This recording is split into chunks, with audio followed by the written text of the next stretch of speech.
This, an interesting story we have coming up. How was Lee Harvey Oswald found? How was he located? He was found, for those of you who recall, in the Texas Theater. That was the name of the movie house, where the double bill playing included War is Hell and Cry of Battle. And on the line now, at his Arkansas home, the man who captured the alleged assassin. He, at the time, was a Dallas policeman. And Nick McDonald, I'm guessing that the event to you is as vivid today as it was 20 years ago. Where exactly were you in Dallas when you heard that the president was shot? Well, the first thing that occurred was I had just set a tray down. I had gone to a cafeteria to have lunch about 12:30 p.m., and I had just set the tray down on the table when the cashier came over and advised me that she had heard over the radio that the police there had been a shooting involving the presidential motorcade, and they believed that President Kennedy had been shot. I didn't believe this at first, so I went out to my police vehicle and turned the police radio on and did confirm this with the police dispatcher, and he did confirm that the president had been shot. So I reported to Dealey Plaza, which was about 10 miles away from where I was at that time, to help in any kind of a search or crowd control or any way that I could help them. And so it took me about 10 minutes to get there. And after I had started controlling the crowd, and I heard on the police radio that a police officer had been shot in the Oak Cliff section of the city. And I was familiar with that part of town. And we had an overabundance of manpower at the assassination site performing searches in and around the Texas Scuba Depository, that I asked permission to go over to the Oak Cliff section where Officer J.D. Tippett had been shot. I knew that it was him because he was a neighbor of mine and dressed in a locker adjacent to mine when we changed into our police uniforms. When the citizen said he was using equipment number 10, well, I knew immediately that was Officer J.D. Tippett. So I went immediately over to Oak Cliff to search the area for the person that was responsible for shooting Officer Tippett. And I got a report that a suspicious person was seen going into the Texas Theater, and I proceeded to the Texas Theater. When I got to the front of it, there were already two police vehicles out front. They were unoccupied, and I assumed that the officers were inside the theater making a search. So I went around to the rear alley to the fire exit door, started knocking on the door and pounding on the door, and it came open suddenly, and I was confronted by two people. One of them turned out to be a usher of the theater, and the other one was Johnny Brewer, who was a manager of a shoe store that was about 4 doors down from the theater, and he had alerted the police to seeing a suspicious person go into the theater. What brought his suspicions to this man was a police car came by his shop, and this person came into the showcase area off the sidewalk and ducked his head. As soon as the police car went by, he went on out to the sidewalk and went up towards the theater, and this shoe store manager, Johnny Brewer, observed this. So he thought he was acting suspicious, so he went on up to the theater and alerted the ticket clerk to notify the police of what he had observed. So whenever I was met Johnny Brewer and the usher at the rear of the theater, Johnny took me to the edge of the stage, and he pointed out a suspect that was sitting 3 rows from the lobby near the right center aisle. And he told me that was a person he had seen go into the theater without purchasing a ticket. Nick McDonald, was the theater crowded? It was about 10 or 15 people inside the theater at this point in the orchestra section. Not too many people were viewing the picture that was being shown at the time. And whenever I looked out through the curtain of the exit curtains located to the left of the movie screen, I noticed that the movie was still playing, and I was going to make a plan of action, and I had decided that I was going to search each and every person as I came to them to make sure no mistake had been made either by Johnny Brewer or by myself. And so Nick McDonald, let me stop you there. What about the other members of the Dallas Police Department? First of all, where were they? And second of all, didn't you think that maybe you should check in with somebody, the FBI, the CIA, to make sure here was a possible assassin of the President of the United States, and you were, I don't know, is it safe to say, kind of taking the law into your own hands? Well, at that point, I had no idea that I was searching for an assassin of the President. All I was acting on was the fact that a police officer had been shot, and I had no connection between the two until after I had arrested him. And what about the other Dallas policemen? There were other officers inside the theater. Most of them had went into the balcony area and was making searches up there, and there were some in the lobby, but there was none inside the audience of the orchestra section.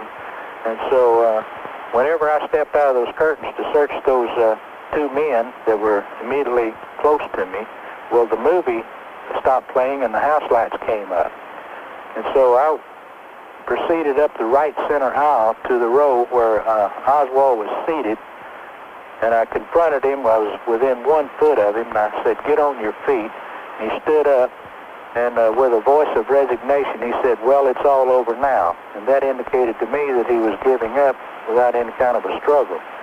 So when he stood up, he raised his left hand up to about eye level, and his right hand was at his waist.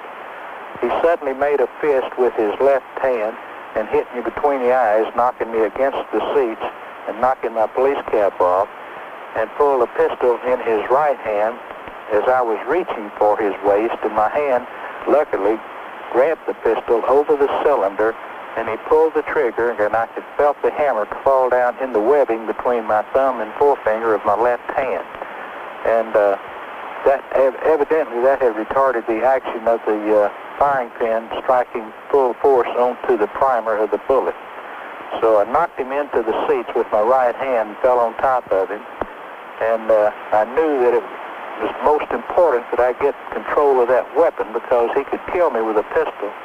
And his hands, he couldn't hurt me too much with his hands. So I did get my right hand on the butt of the pistol, and I pulled it from his grasp and stuck the muzzle into his stomach and thought for an instant to shoot him. But then I thought better of that, afraid that the bullet would go through him, through the theater seat, and through an officer that had come to my aid at that point. So I then pulled the weapon away from him, and then I gave it to an officer standing in the right center aisle. And did you strike him at all? Yes, I hit him in retaliation after he had hit me and pulled the pistol. Well, I hit him, and it was an automatic reaction that I had, and hit him over the left eye. What happened after you took the gun away from him? Well, we handcuffed him, and he was making accusations of police brutality as we took him out of the theater. Were any of the other policemen jumping on him? Pardon me? Did any of the other policemen assault him in any way? They started grabbing a hold of him, you know, as I was struggling with him. And all I was concerned about was getting the pistol, and they were laying their hands upon him at that time. So then, did you accompany him out of the theater?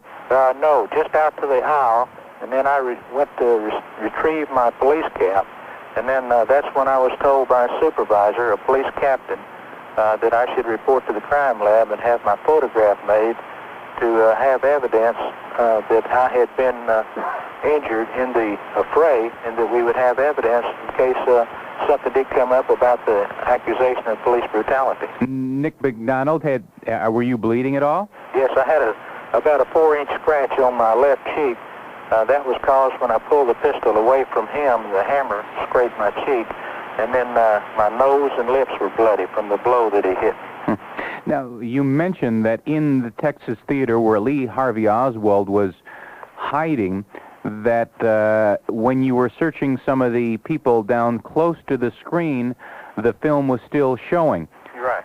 When the lights came on, did the theater manager or owner stop the film and turn the lights on so you could search the rest of the theater, or just had the film ended? No, what happened was there was a Dallas police officer in the projection booth at that time, and he had the projectionist turn the movie off and turn the house lights up. Uh-huh.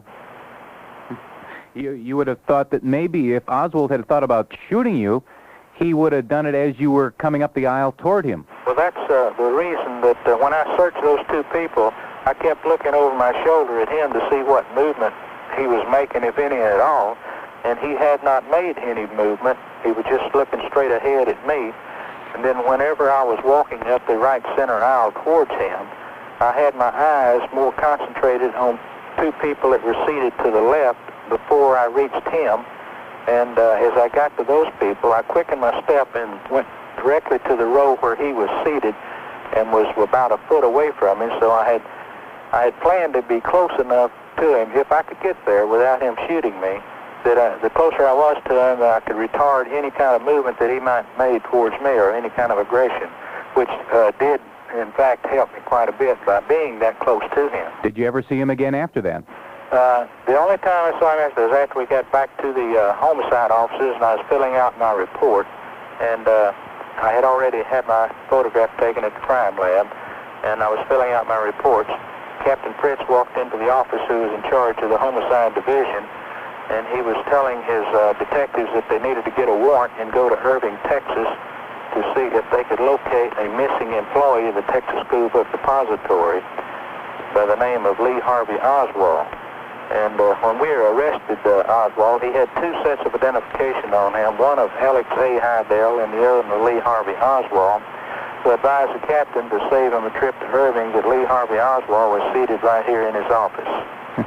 And how long after that was it announced that the president had been killed and the assassination linked to this man you knocked down, captured in this theater in Dallas, Nick? Approximately 1 hour after President Kennedy had been pronounced dead. President Kennedy had been pronounced dead at 1 p.m., and I arrested Lee Harvey Oswald at 1:50 p.m.